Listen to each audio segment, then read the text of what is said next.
Hello and welcome to One Cool Thing, PC Mag's daily show on Facebook where we show you one cool thing which we are testing here in the PC Mag Labs. I'm Satya Sieg and this is Will Greenwald. We are, of course, as always, taking your comments, questions, and various exclamations in our comments field, so please opine and ask questions. They will get read out to us and we will hopefully respond. Today we have what is a pretty exciting product actually for me as someone who's been tracking a lot of Alexa products. Oh, there she goes. Because what do we have here today, Will? This is the Sonos One speaker. It is the sort of upgraded version of the Sonos Play One, which we liked several years ago. And the big difference is, like, it's the basic same shape, same general power. It has Alexa. So, Alexa, what's the weather today?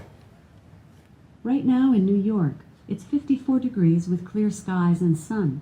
Throughout the day, you can expect more of the same, with a high of 72 degrees and a low of 54 degrees. Now, let me pump the volume all the way up. Is this up? Am I doing up? That's down? Yeah. Okay.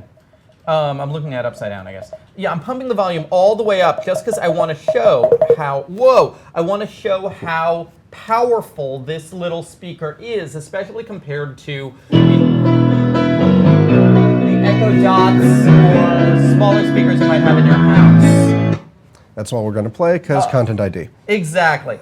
But the point is, this is a genuine quality room-filling speaker, right? Yeah, and for $200 it should be, because, you know, the Echo started at about $200 retail when it came out, what, 2 years ago? Mm-hmm.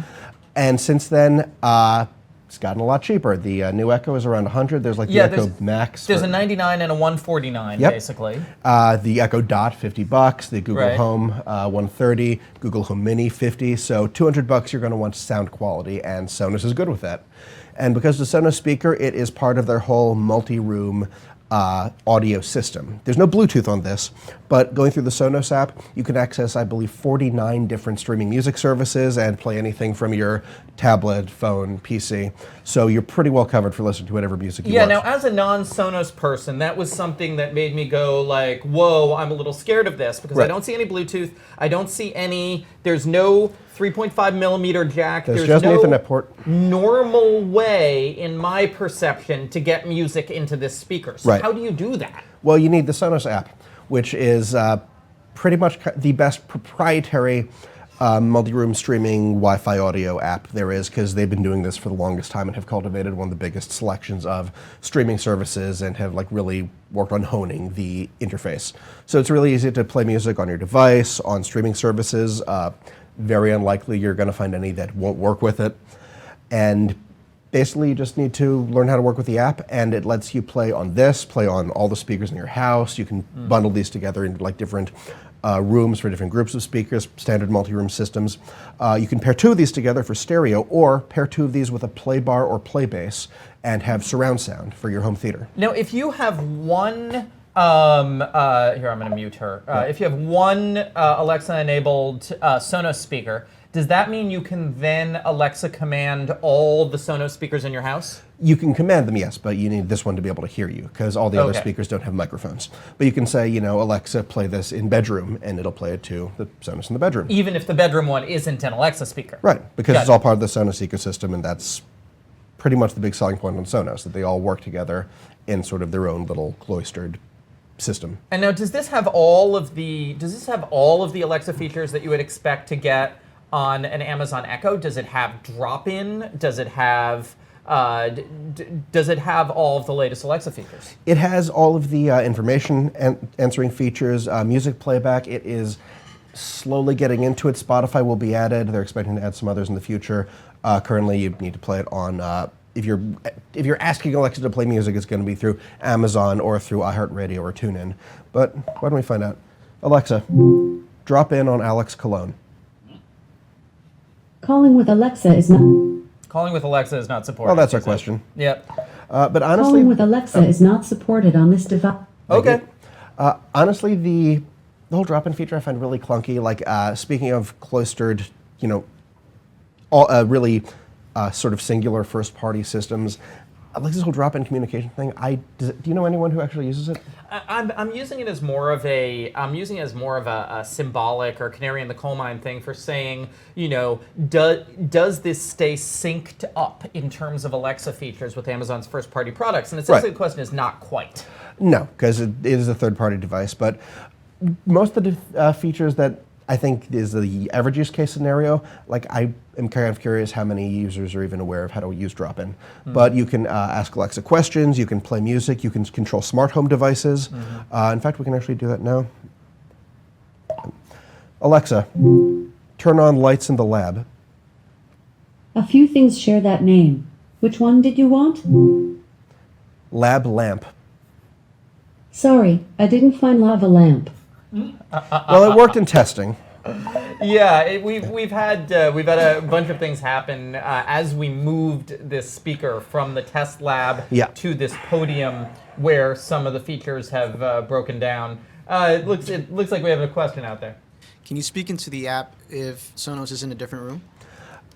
The app itself doesn't have voice control. The app is purely for controlling Sonos speakers. Touchscreen control. There's also PC and Mac versions, so you can control stuff from your computer. But no, for the voice control, that's purely the microphone array on this device. But if you have the Alexa app on your phone, you can then tell your phone's Alexa app to play such and such on Office speaker, and it'll do it, right? You should be able to, because the Alexa ecosystem, this is all using the Sonos skill to sort of let everything play together. Question? Is there a fee for the website? For the Sonos app, I guess they mean. Oh, no. If you buy a Sonos speaker, you can basically just use the app and it'll work just fine. Each streaming service, maybe you subscribe to Spotify, maybe you are buying stuff a la carte on different things. That is not within Sonos's thing. They just sort of bring them all together to work with the speaker. Now, Sonos, if I remember correctly, Sonos has some kind of proprietary music distribution technology that's supposed to be higher sound quality than your standard Bluetooth speaker, right? Yeah, it uses Wi-Fi, and simply just Wi-Fi has a better bandwidth than Bluetooth. That's just been the case. And aptX and certain Bluetooth standards have greatly improved Bluetooth fidelity. 5, 6, 7 years ago, Bluetooth audio sucked. Well, not just Wi-Fi. There's an Ethernet port on this thing. You can use Ethernet too. Ethernet. Yeah, and so I just, what's the codec that's being, do you know what the codec is that's being transmitted? I don't know the codec offhand, just that it's, Sonos generally keeps it higher fidelity than what Bluetooth can use even with aptX. Right, and I've heard that Sonos speakers are popular among the kinds of people who like lossless music. Right. For that price range, if you're talking to extreme audiophiles, you're 4 or 5 digit speakers. Yeah, this is a $200 speaker amongst the $200 speakers. Yep. And also, this uses Alexa now, but in 2018, they're planning to add support for Google Assistant, making this voice assistant agnostic, which will be interesting in testing. Would you have to switch it in an app, or could you just say Alexa or OK Google to the same speaker at any point? Honestly, they haven't explained what the implementation is going to be. It could be like a complete, part of the firmware changing to turn into a Google Assistant speaker. Could be just flicking a switch on the app and you'll be able to use it. Maybe it's whether you say, hey Google or Alexa, and that'll do it. Maybe it's simultaneous. We'll find out when they add it. Because right now, this is one of the few speakers that is kind of promising that right now, and that's going to be interesting. So you're one of our audio guys here, right. And for people who are trying to put together a whole home audio system with some smart home control, right. Looking specifically at audio and smart home as the uses, do you think Alexa is a more promising ecosystem right now, or is Google a more promising ecosystem? Adding the voice control is sort of a different thing. Google Chromecast, the whole Google Cast system is sort of its own weird thing compared with streaming media hubs and playing stuff, using any touchscreen control. You rely on whatever device you're holding to play stuff, so you're not necessarily using a Google device unless it's home to do voice assistant control. I'm not entirely sure. You've tested more Google Home things than I have of the multi-room playback support that you can hook into with Google Cast and if they're different speakers.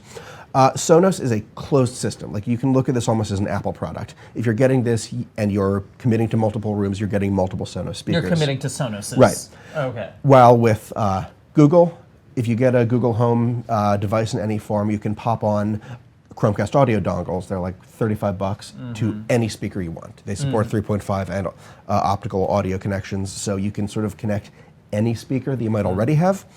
But of course, the Chromecast audio dongles can't listen. Yes, so you So- need to use the Google yeah. Home device or your phone. Right, to do the listening, yeah. Right. Voice assistants they're still developing. I mean, Echo, it seems nuts, is only a few years old, and we've come absurdly far. And just the idea of a third-party speaker that fully integrates Alexa or Google Home or any other voice assistant. I mean, the HomePod's coming soon. Cortana's doing something. Yeah, I don't know. there's going to be, I think Harman Kardon announced a Cortana speaker. HP has announced some speakers. For Cortana as well? Yeah, Cortana Okay. speaker. That's 4 voice assistants. Yep, Google Home Max is coming soon. And how they all work in relation to each other with purely media playback in multiple rooms. We're going to have to see how that develops, along with just how the voice assistant is integrated in the future to So everything. can we say that this has now, of course, part of the problem is we haven't heard the new Echo Plus. We haven't Right. heard the new $149 Echo Plus, but for And people, the HomePod, HomePod, like that's Nope, almost twice as much as this, but it's going to be a huge speaker, and Apple's saying a lot of stuff about its audio quality, And it's the same thing with the Google Home Max, which is going to be 400, and that's Right. going to be a huge speaker that has Google Assistant. That is about the size of a cinder block. Yeah. I've been in the room with that thing. And the bass coming out of that is what you would expect from a speaker the size of a cinder block. Right. So, but compared to the current previous Echo or other $200 speakers that are out there, how does this compare audio quality-wise? It sounds comparable to the Play One, which was also $200. It just didn't have Alexa. It's pretty much the same speaker with some design tweaks and a microphone array. The $200 range can vary kind of wildly between if a speaker is portable and is designed to be portable and is rugged, or if you just plug it in. But for a speaker this size, it's in line with what it should be. You're not going to get a huge amount of power from something this size, but I'm not sure if it conveyed over the camera, but it does fill the lab with sound. Yeah, and it's a very warm sound. I was Right. finding it to be like because I focus on the little more voice assistant Yep. tune things. I get a lot of tinny sound in my life, and this is a big step up from that. That's an interesting thing I found with the sound profile. It is warm, it doesn't reach super low into bass, and if you're blowing out, like with just flat signals of sub-bass, like low frequency sounds, you can get a little bit of distortion, but it actually sculpts the high mids and highs, and I get a bit more high-end clarity, which is sort of an odd sound for the usual balance I hear with tracks. It's not bad, it's just a sculpted sound. Important thing to know with this is the smallest speaker that Sonos makes. The Sonos Play 3 and Play 5 are larger, more expensive ones, because that's the thing with speakers. Physical size is going to determine the power. You're going to have exceptions of varying degrees of a small speaker being surprisingly loud, but basically you need this much space for the things in it that move, and I mean physically move, to generate sound. So is Alexa going to be coming to the other Sonos speakers, the Play 3 and Play 5? No, because those don't have microphones. Now, they might simply replace the Play 3 and Play 5 with, say, the Sonos 3 and Sonos 5, but that hasn't been announced yet. We've had no hints about it. It just seems like a logical progression from this. Okay. Do we have any more questions out there? No? Okay, so so is this review up? How did you rate it? The review's up. I believe I got 4 stars, editor's choice, because, multi-room voice assistant speaker. In the $200 price range, this is the best sounding voice assistant speaker we've used. But also, like, multi-room voice assistant speaker, $200 price range, I feel like, especially with the multi-room, this is kind of the only one right now. Kind of, yeah, unless you sort of put something together using different parts of other systems, like the Google setup. Things could change, but the only ones that could potentially sound better than this are almost twice as much. The HomePod and the Google Max, which they're bigger, more expensive speakers. So if you want a great sounding Alexa speaker, this Sonos is the way to go. Our review is up on PCMag.com. Thank you all for watching. This has been One Cool Thing at PCMag.com, and we will be back at 10 a.m. tomorrow with another cool thing for you.